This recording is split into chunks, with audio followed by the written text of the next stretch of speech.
type as int. I want to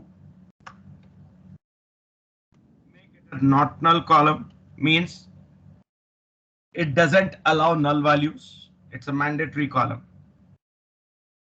Next column is rename the data type as nvarchar size 50. I want this also to be not null.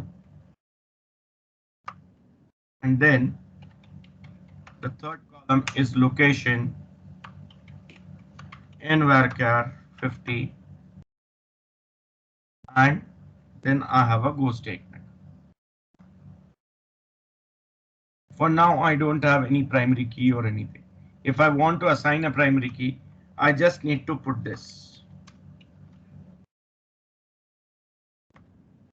Okay, but if I have created a table without primary key, how do I create that table first? I want to show you that.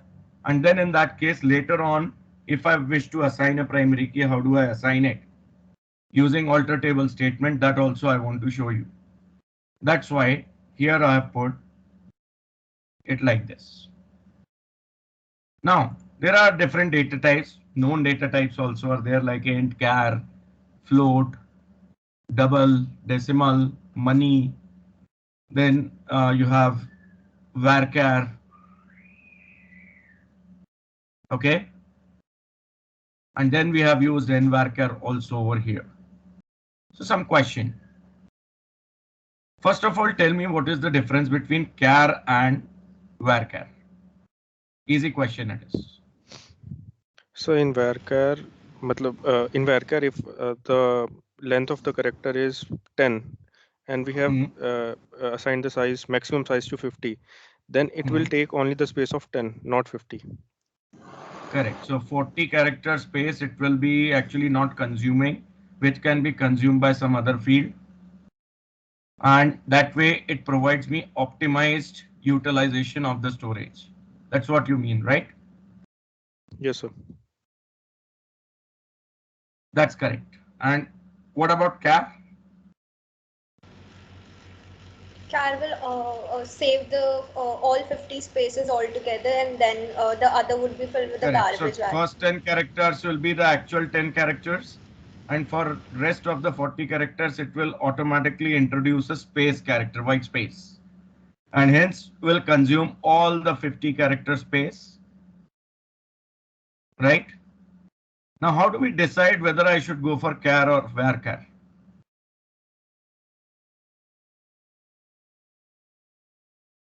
So in fields like address and something like longer fields, in which there is a great variance in the length of string, we should go for varchar. Yeah, that's the point.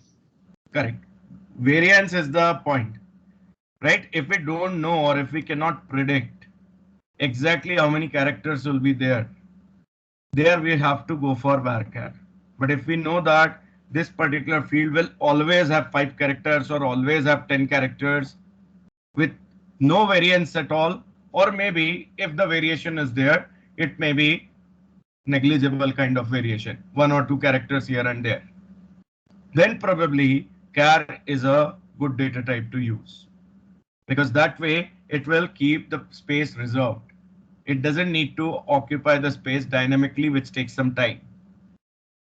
Right?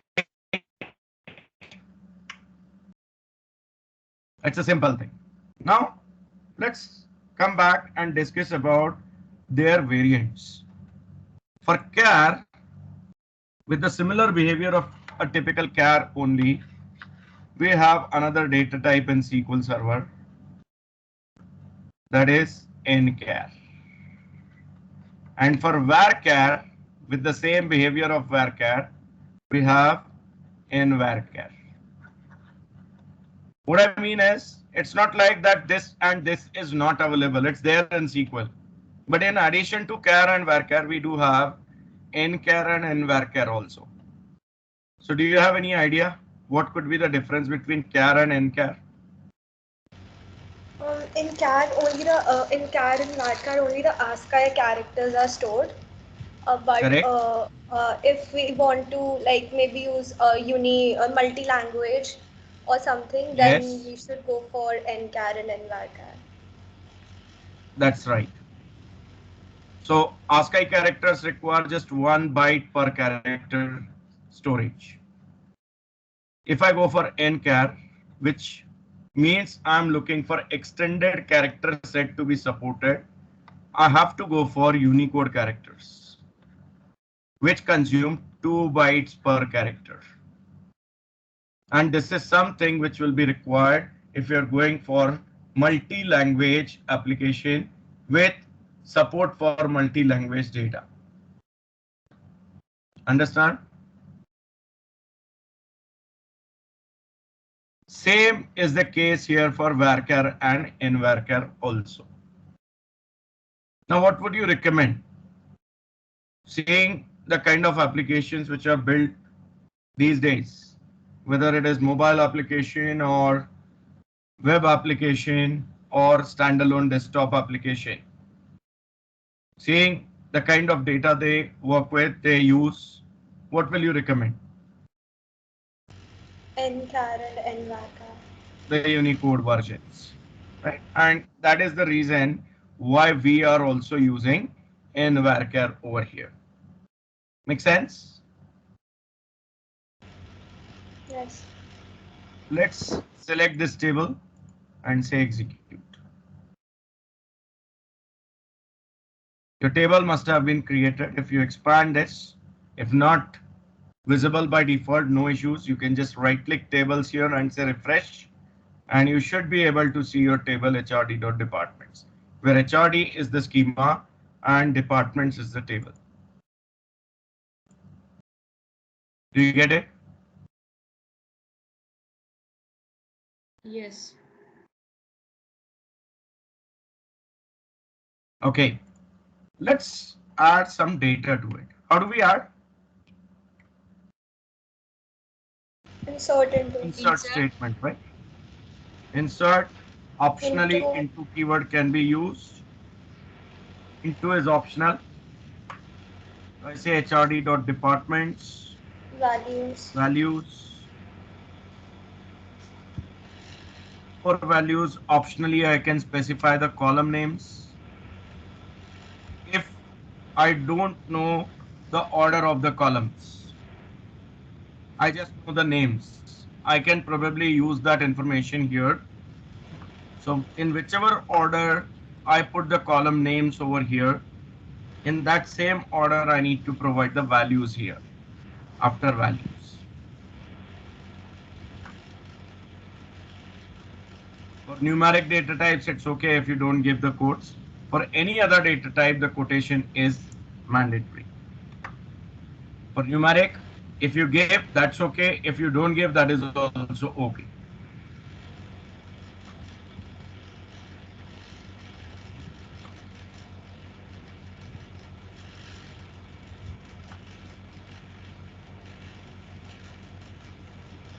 Something like this. This. Paste. Total 5 records I'm looking to enter. Let's make changes here.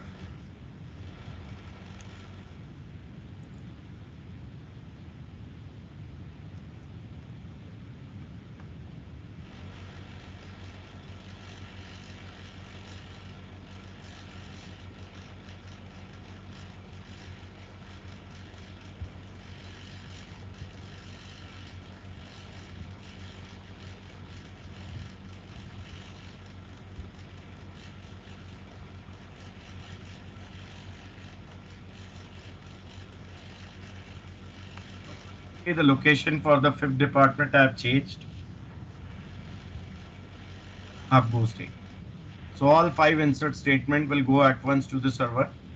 We'll get all the 5 records inserted and the response comes back.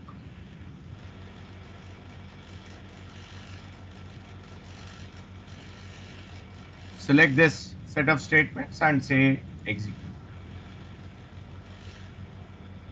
Without any error, the script executed, so the data must have been inserted. How do I check it?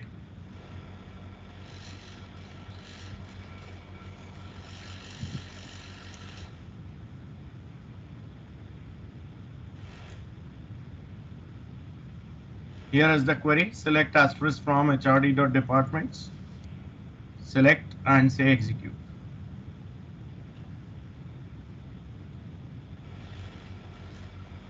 I'm able to see the data. Excuse me, Saket. I am Yes. not able to use describe table. It's showing it's a syntax error. Why is Yeah, it that's right. so? Because this describe statement is Oracle specific. Oh, okay, okay. PLSQL statement. Here we don't have describe because All right. NSI SQL doesn't give us any command to describe the table. So it is the Oh, vendor which adds the feature. If you want to see the structure, you have to use a stored procedure like this. SP underscore tables followed by the name of the table. okay. Or if you want to see the text, you can say SP underscore help text, which was used to create the table. Okay. Yeah, it's not a stored procedure, so it's not showing. There is another procedure which you can use, SP underscore help. Here it shows you everything. Okay. Understood? Yes.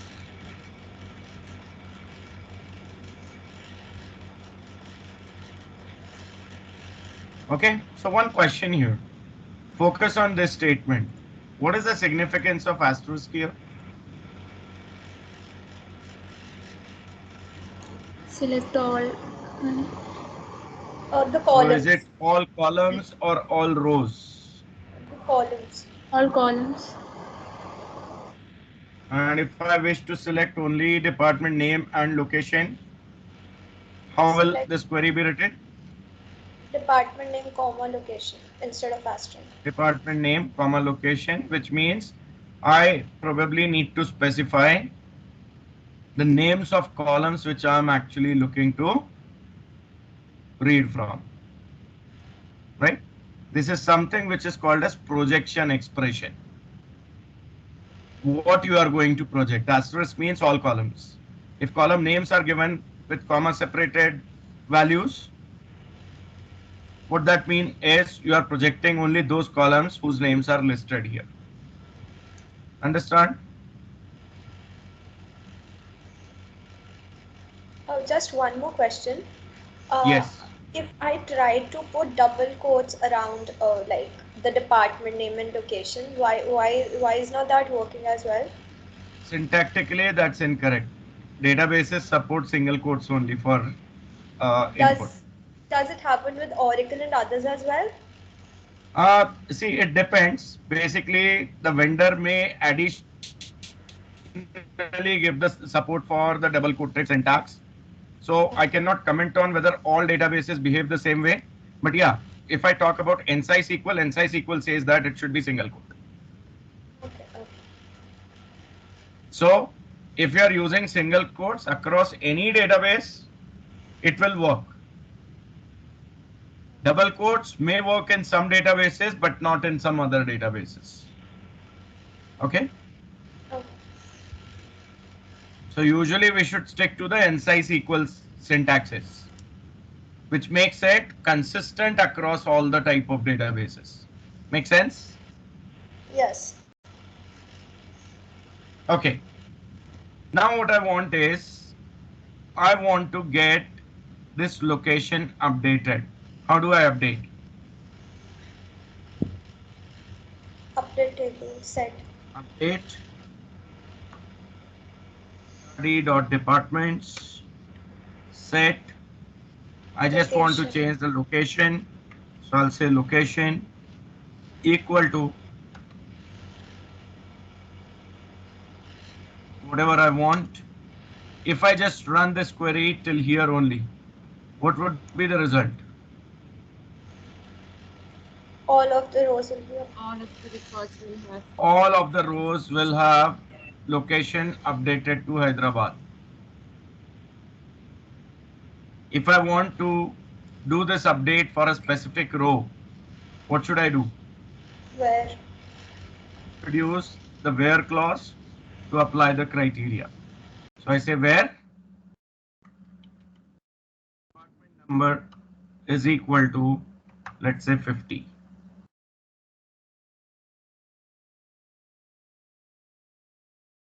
And then select and execute.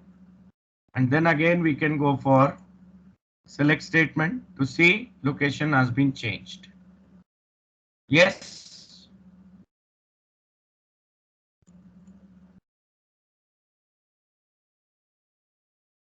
How do I delete a specific row? Let's delete statement, table name. If only this much I execute, all the rows within the table will be removed. But if I want the specific one or specific several rows to be deleted, I use where criteria there as well. If I say where department number is greater than 30, what will be the result? These two rows will be deleted. If I say where department number equal to 50, what it would do? It will delete only one row. If I give 60, then there is no record in my table with department 60. So it says 0 rows affected. It's not an error. It says I can't update because there is no row with this number. If I say it's 50, then it should show me one row affected. Make sense?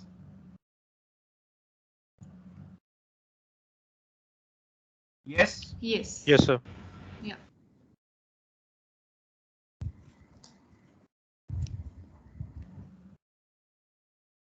Now, suppose if I try to insert this row again. See, if I just go and execute select, I have only till department number 40. I select this insert statement and say execute. And one more time I execute. Without error, it just did the job. When I say execute to select star from HRD.departments, what I am able to see here is duplication of records. Should this be allowed? So as we haven't set the primary key, so this is Absolutely. allowed. So here comes the entity integrity. Entity should be uniquely identifiable. Each and every entity should have unique value for some field, which allows me to select that specific entity. Like employees have ID, students have roll number. Your laptops, if they are company provided, must have service tag number or asset number. Yes?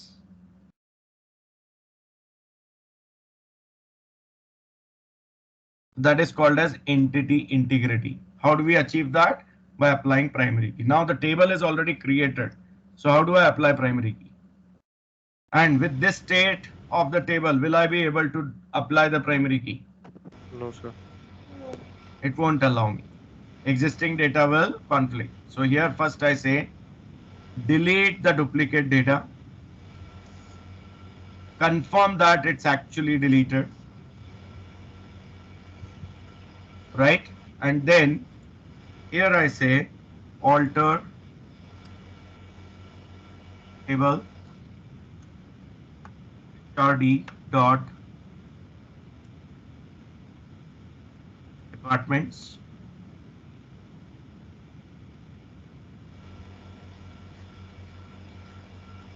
Add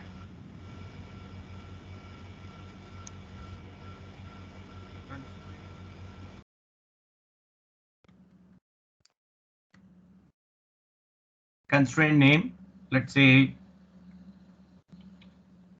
department underscore PK for department primary key. The type of the constraint I'm looking to apply, which is primary key, and then the column name within parenthesis on which the primary key is applied or is being applied. So here I say it's going to be on department number column. And execute.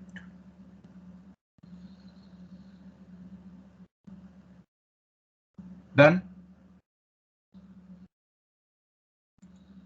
Now try inserting the same row twice. First time it works. Second time when I try executing this insert statement again, it clearly says violation of primary key constraint.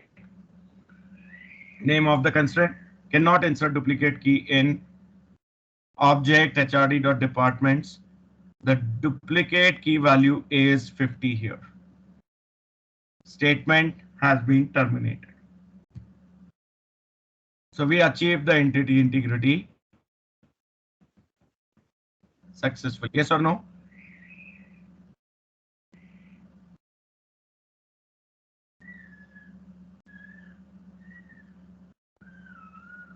Yes.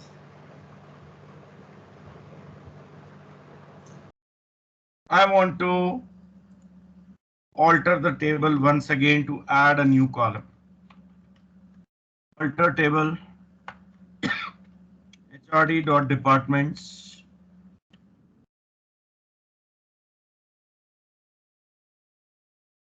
Add the name of the column, let's say, is of employees. I want to make it an int. Can I make it a not null column here? What I mean is this. Can I do this? Yes. No, sir, because it Still will not. solved. Yeah, already there are 5 records and it will create a null. Yes, correct. So the answer for my question whether it is possible is yes and no both. If my table doesn't have any row into it, it's an empty table, then this will work. If my table already has got one or more rows, this won't work. Right? And for the obvious reason, because if I'm having one or more rows, the new column being added will carry null value into it by default. And that would be conflicting with the constraint. So if I want this column to be not null, what is the procedure for that? First, add the column in normal way. Update your table to have values in all the rows for that particular column. And then using this syntax, add the constraint for not null explicitly. Understood? Yes. Let's say execute. The column must have been added. If I say select asterisk from hrd.departments, here you can see number of employees column is added. If I wish, I can use update query to update it. Next thing is, how do I get rid of some existing columns? So there I go for alter table statement once again.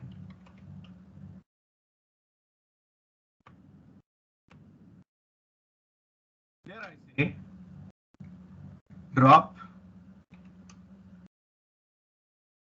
column name. In this case, it is number of employees.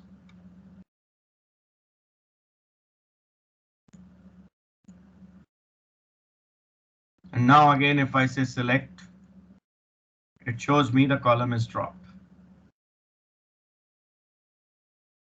What if I want this column to go with the default values? Let's say one employee in each department. Here I say put the default constraint with the value as, let's say, 1.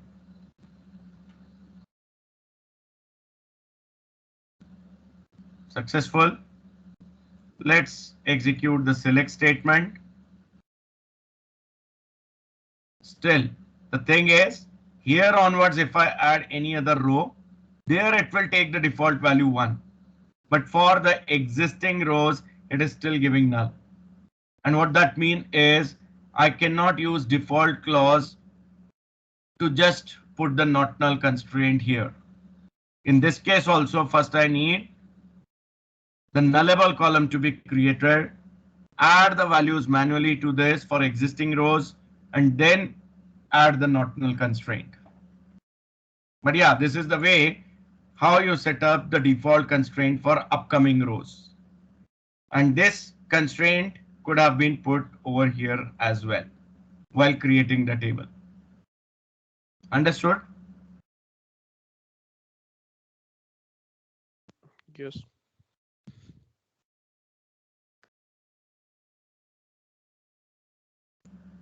How do I drop a table?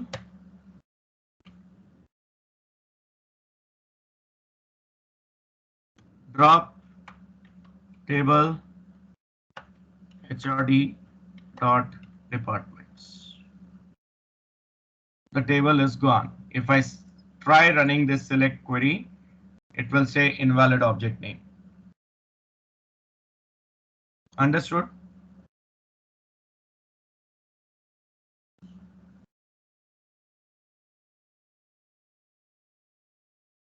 It's simple drop table statement. And till here you can see it's all inside SQL. If you have worked with Oracle or MySQL, there also you may have already used such kind of statements. There is no difference at all. These are all standard statements set by Insight. Hence, we don't see any differences over here. Understood?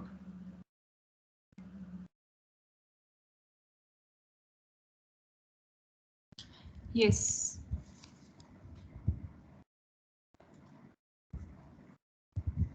Now, I want to recreate this table, but with a different definition this time. I just get this create table statement till go copied, paste over here. I want this to be primary key right from the beginning. And I want this column to be having auto number behavior. I should not be forced to put the values for department number. It should be automatically entered. So one of the column in your table of type integer can be set as identity column. If you just put identity, by default the value will start with 1 and will increment by 1. So department number 1, 2, 3, 4 and so on. If I'm looking for the department number to start with 10 and increment by 10, I'll put it this way. This is called as seed and this is called as increment by.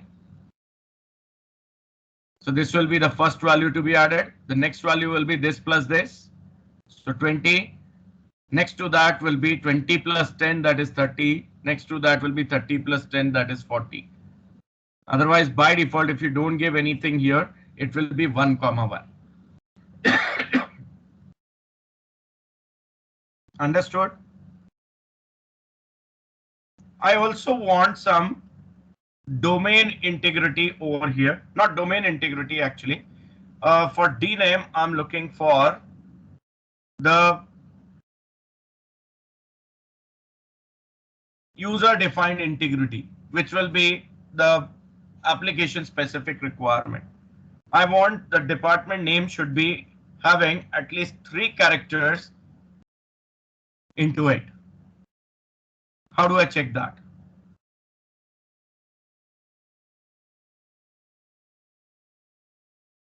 For that, we use the check constraint, within which we need to give the expression that checks the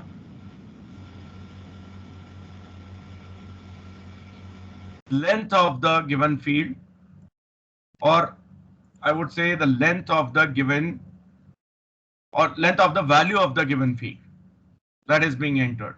So here I say length, that is for length, and then the field name. I'll say it's D name.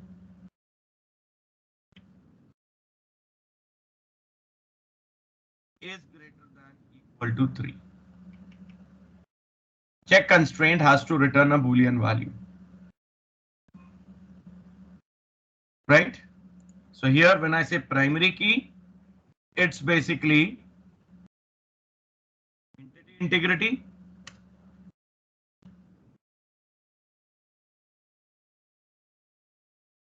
This double hyphen represents the comment section into the code.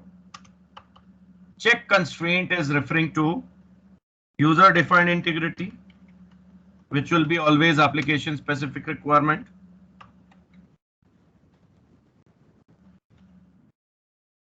Location, I want to be from within, let's say,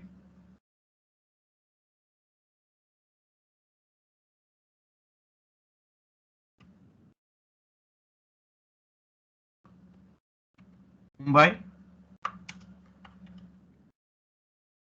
Hyderabad, Chennai, Bangalore, Pune.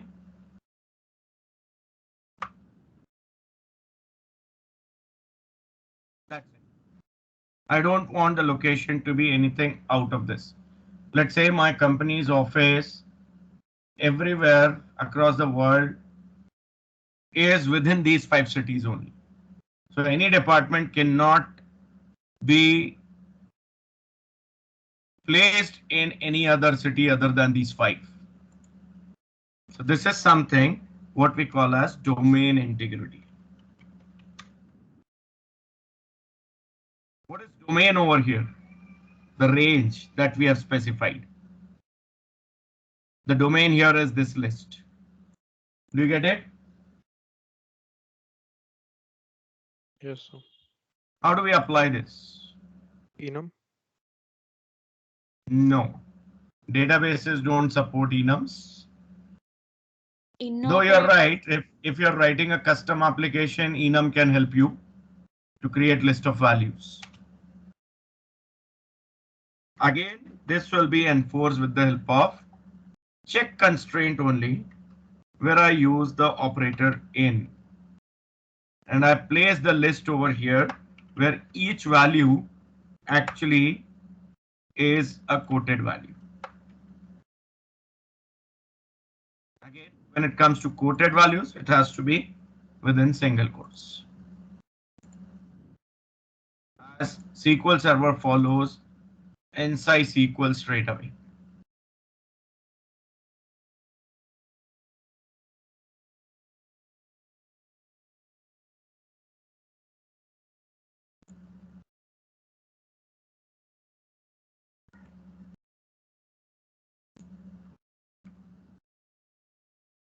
This should be okay. Just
okay.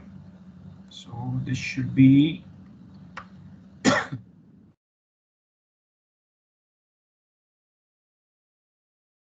like I missed the field name over there, and this all should be within the parentheses. So what that mean ultimately is the same thing. While taking in the values for location, check that the location value is within this particular range only. And this is the same way that you would be applying the domain integrity for numeric values or date time values also. Okay.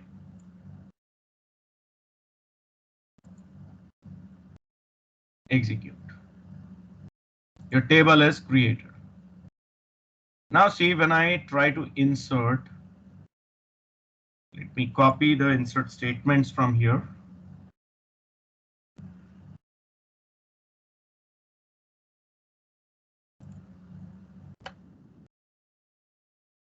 Some changes I'm going to make.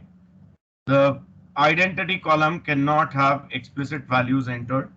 So I'll drop this column from this column list.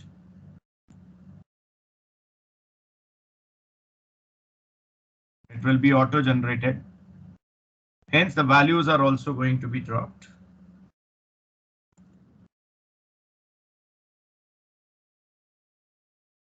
Okay. Now here it is all Hyderabad and Mumbai. Let me put it this way. Let's see if it accepts this value. Syntactically, everything is correct, right? But it still fails. It says insert statement conflicted with check constraint. The conflict occurred in database, company DB, table, departments, column, location. And this was the case only for the first row. So if I go ahead and try the select statement here, I would be able to see the next 4 rows being added. Because the values there are having the location value from within that particular domain only. This one is not accepted because this doesn't belong to the domain. Right? Now if I change this to, let's say, Pune and try to insert it, it is accepted because Pune belongs to the list. And here if I go for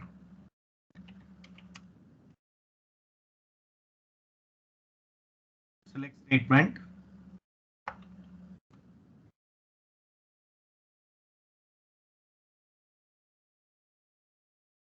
it confirms that the value has been accepted. But did you notice that the department number 10 has been dropped now? Got skipped? Any idea why is it so?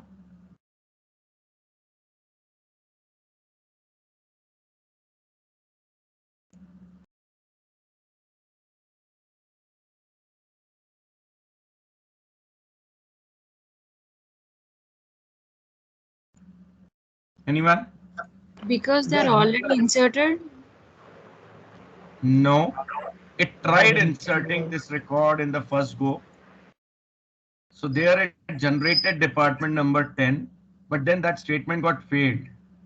And it continued with the remaining statements where for the second row, it actually tried regenerating department number from the last one with increment of 10. It got 20 over there, so 10 is lost. If there is an error, that value is lost, that's gone. What if I want to restart and I want this record to be the first one? Let's see if deleting all the rows help us. I just say delete hrd.departments without criteria. Say execute, all rows are deleted. And let me try inserting again. It inserts, then I try select. See what has happened. The row number or the department number which has been generated already has been lost forever. We cannot get it back. If I'm looking to start fresh, maybe after developing application, when I'm installing the application in production environment to make it live, I may want to restart from the beginning because on my machine, I may have just the test data, some random input that I might have given. In that case, I use the truncate command. Truncate.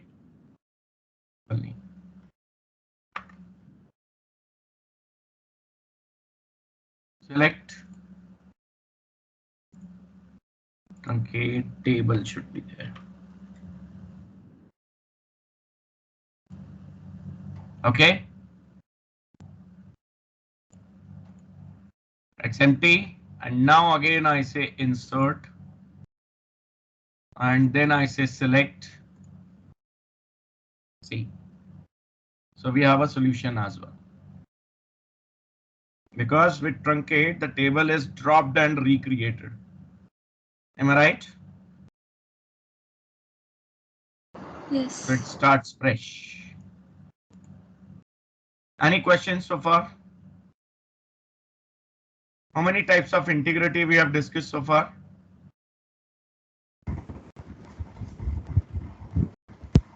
Entity integrity with primary key and unique key, you can implement it. User defined integrity will always depend on check and with some condition. Domain integrity will always be implemented with the help of check constraint along with in operator or between and operator. If it is a numeric or datetime data type, you can actually give a range with between and also. Am I right? Yes. Yes. Okay. Any other type of integrity that you know that exists?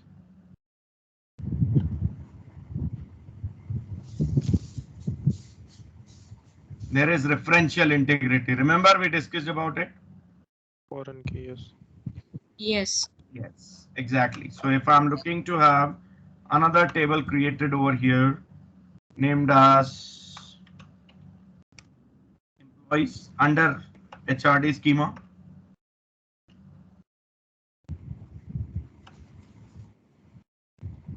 Which has got primarily the employee number of type int is a primary key. For primary key, not null constant is not necessary because primary key automatically enforces that. I want to make it an identity column though. I'm not giving any seed and increment by here. Then looking for name to be in varchar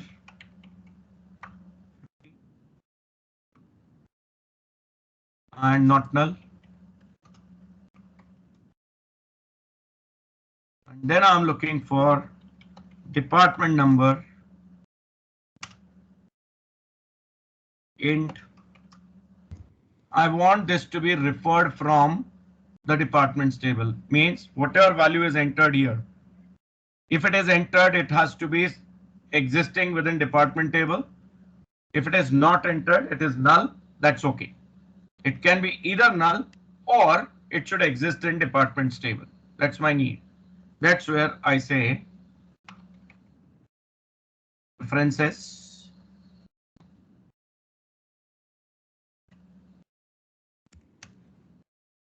The table name which it refers to. Within parentheses, the column name which it refers to. Most likely you will find the column names being the same here. And then I'm looking for another field here. Let's say MGR for manager. Basically manager code is what I'm looking for. Now, do you understand that manager ultimately is employee of the same company? There must be some manager assigned to you guys also, right? Yes. If you look at the manager ID, what it is the employee ID of that person. Yes or no? Yes. How do I refer employee ID of some other employee over here? Can I use foreign key concept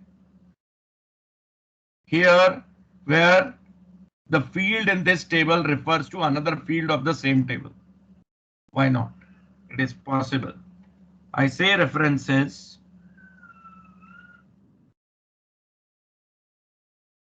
Directly the field name I can specify here. That is employee number.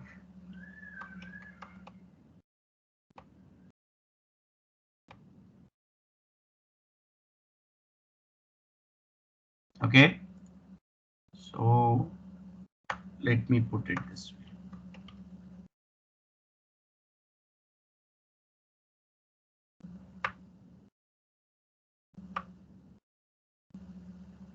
Okay, comma was missing. Let me check if this works out. No, it will require the table name. This has been changed for better readability so that there is no confusion. Ultimately, it's referencing the employee number of this table itself. This is called as self-referencing. This is essential integrity.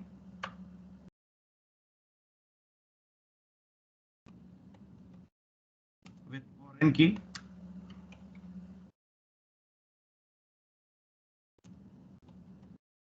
This is referential integrity.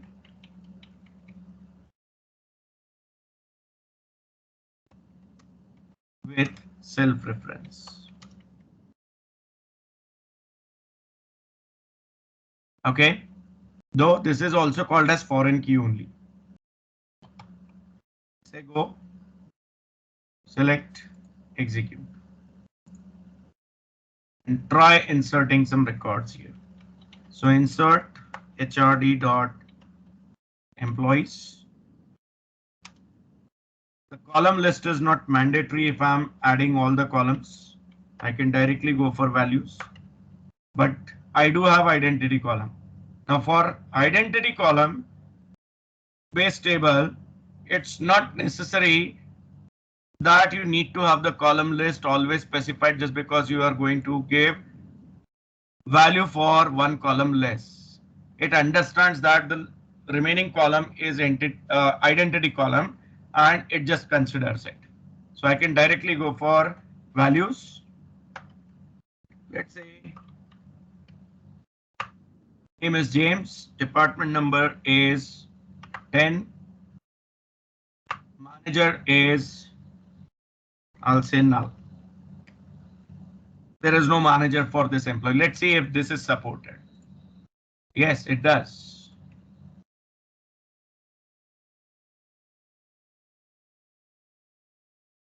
Next insert statement says it is John as the name, department is 10, and manager is 1, which must be the first value for the James. It's taken. And employee number for this employee must have been generated as 2. Here I say third one is Xavier. Department number is 20. And his manager is either 1 or 2 or null. So I say 2. Done. Third one. I say Mary. Department is, and here I say employee ID 10 is his manager, which doesn't exist. So it conflicts. If I give 1, 2, or 3, it will be taken. I say it is 2, which does exist, it's taken.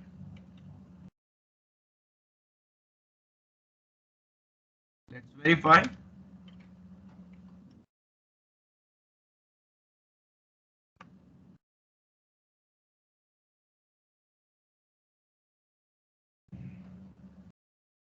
Okay. Any questions here?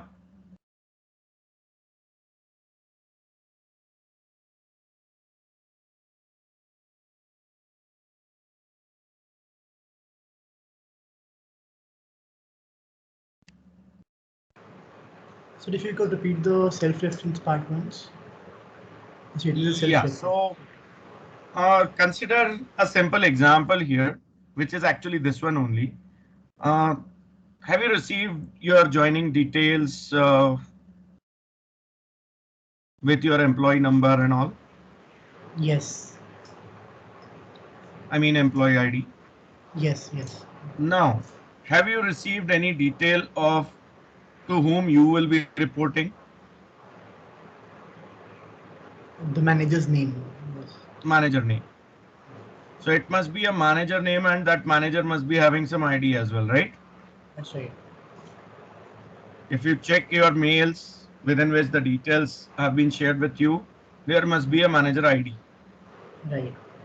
If you log into some company portal, though you would be selecting manager by name, behind scenes it must be selecting ID only. I hope Correct. everyone understands that, right?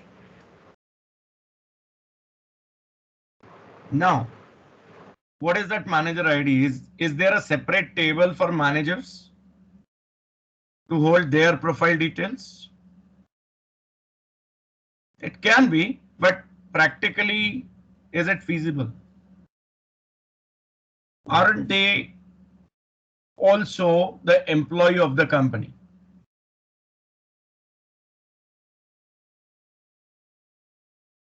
Yes. If they are employee, would they have the employee number or not? They will have the employer. Definitely. Now, what is the point in maintaining a separate table for managers where their employee number itself is repeated as manager number?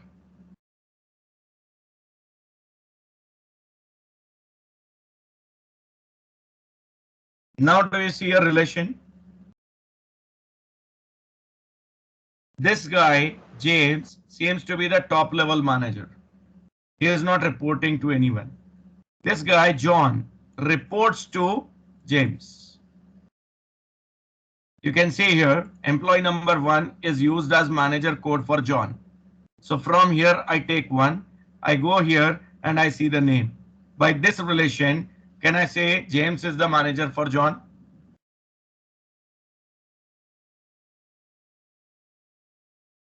Yes or no? Yes. Same way, can I say, or you tell me better, who is the manager for Xavier? John. Who is the manager for Mary? John. It's John only. How do you find that, Abhinav? The manager ID, it belongs to John. Yes. Like, As his employee ID, right? yes. Right. This is called as self-references.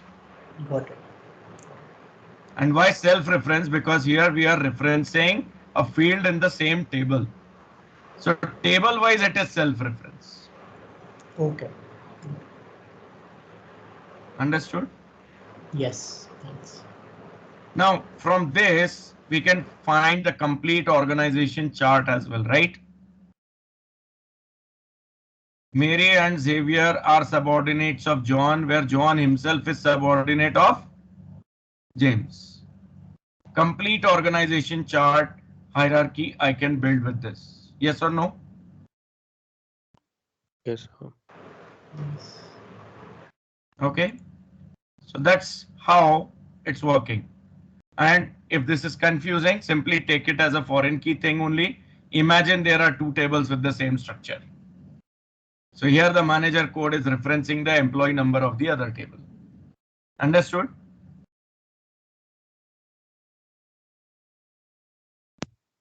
Yes. See, the syntax is pretty much the same for foreign key or the self-reference. There is no difference at all. So practically it's working the same way, just that here it's single table involved. Here there are 2 tables involved. Make sense or not?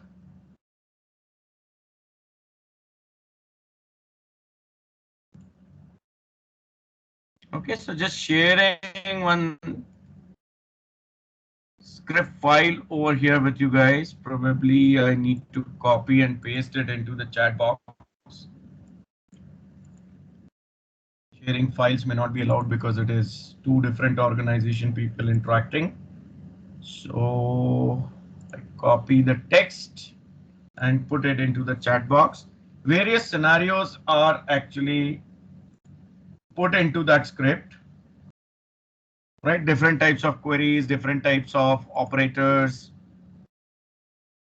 different functions that we have, the use of stored procedures, the use of triggers, functions, cursors, etc. You will find into the script. Just go through it in deep.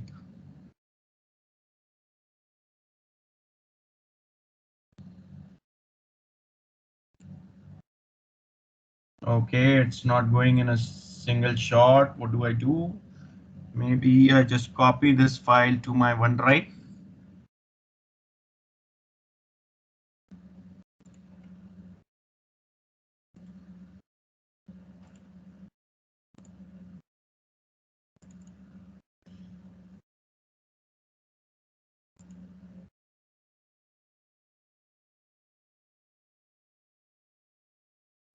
So you will find a folder by the name Providence2, within which you will file this demoscript.sql file. Go through the contents of it and try to understand. Most of the things there are self-explanatory. If you have any doubts, you can get back to me. Right? Even indexes are also there. So as we discussed that, we will be taking up the indexes topic today, if and only if the time permits. I want to start with fresh minds tomorrow. The first topic we'll be discussing is indexing only. Till that time, you can just go through the contents of this file. There are different scenarios. You already have the databases in place. There are some sample databases this script must be using. You can actually find them all on GitHub and get it installed into your SQL Server, and then you can try out the demos in the script easily. Okay. So let me share the location where you can find it.